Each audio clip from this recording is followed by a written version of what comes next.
صلی اللہ رسول کریم اما بعد میرے بھائی اور دوستو، ڈاکٹر اکرم رانجھا معینات وکیل ہیں سپریم کورٹ کے. انہوں نے کتاب لکھی ہے مکافات عمل.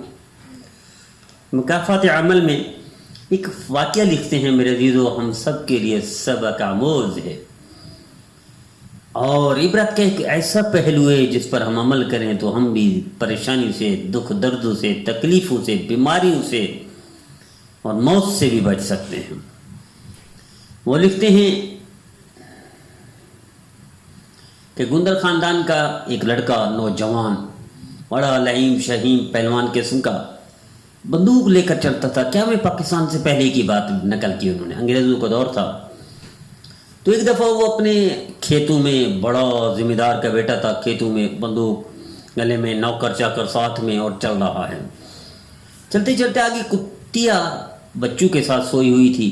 تو اس کو دیکھ کر کتیا نے گھورنا شروع کر دیا. تو اس کو تو یہ چڑ تھی، کوئی بندہ جواب دے اس کو مار دیتا تھا، کوئی گھورنا شروع کر دے تو اس کا تھپڑوں سے بارش کر دیتا تھا. یہ اس کتیا کو بھی اس نے بست سے مار دیا، ختم کر دیا.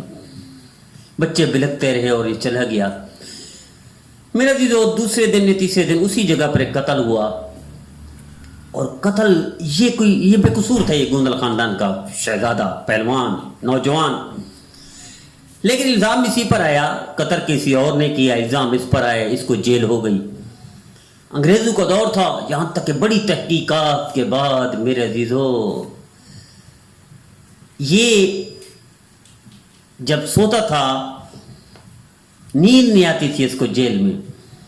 نیند کیوں نہیں آتی تھی؟ یہ سونے کی کوشش کرتا، نیند آتی تو کتیا آتی، وہ کتیا اس کے لیے بد دعا کرتی. کتیا اس کو سامنے دکھائی دیتی جیسے بندوق کی طرح کتیا بول رہی ہے، اللہ اس کو پھانسی چڑھا، اللہ اس کو پھانسی چڑھا، میرے بچے یتیم کر دیے، میری زندگی کا خاتمہ کر دیا. یہاں تک کہ اس کو یقین تھا کہ میں بری ہو جاؤں گا، چونکہ میں قاتل نہیں ہوں. قاتل واقعی نہیں تھا، قاتل تو اس کتیا کا تھا. میرے عزیزو، انگریز دور تھا، 1901 یا 2 کی بات ہے. یہاں تک کہ وہ پھانسی پر چڑھ گیا اور بے گناہ تھا. اس کی قبر پر لکھا ہوا ہے، ڈاکٹر اکرم رانجھا صاحب لکھتے ہیں، دہلی میں دفن ہے، کہ کتیا کا قاتل پھانسی پر چڑھ گیا تھا. میرے عزیزو، میرا رب کتیا کے قاتل کو معاف نہیں کرتا. بندے کو ذلیل کرنے والے کو، بندوں کی عزت کو قتل کرنے والوں کو اللہ کیسے معاف کرے گا، کیسے بھول جائے گا؟ میرا رب تو کتے کی وجہ سے معاف بھی کر دیتا ہے، اور میرا رب کتے کی وجہ سے پکڑ بھی لیتا ہے. میرا رب بلی کی وجہ سے معاف بھی کر دیتا ہے، میرا رب بلی کی وجہ سے پکڑ کر جہنم میں بھی ڈال دیتا ہے. آئیو، جو رب کتے کو نہیں بھولتا وہ انسان کو کیسے بھول سکتا ہے؟ جو رب کتے کی تکلیفوں کو برداشت نہیں کر سکتا وہ انسان کی تکلیف کو برداشت نہیں کرے گا.